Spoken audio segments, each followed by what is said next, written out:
Учебно-тренировочные сборы с хореографом национальной сборной по художественной гимнастике стали своеобразным финалом этого сезона для наших спортсменок.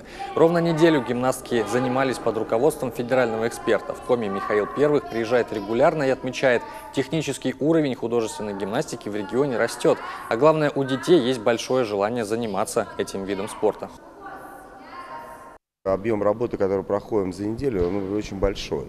То есть дети, мы каждый день стараемся давать новое. Да, устают, да, им тяжело. Но, вы знаете, настолько сейчас дети пошли в информационном плане в этом хватке, что удивляешься иногда. Казалось бы, вот у меня самая младшая 4-я группа, казалось бы, да, маленькие, им там по 6 лет, там, да, 5 лет. Но вы знаете, вот первый, конечно, урок, они немножко как побаивались, а потом, вы знаете, вошли в ритм. Такие сборы с именитыми наставниками стараются проводить как минимум 2 раза в год. Конечно, в и без того загруженном сезоне гимнасткам приходится искать для них дополнительные силы.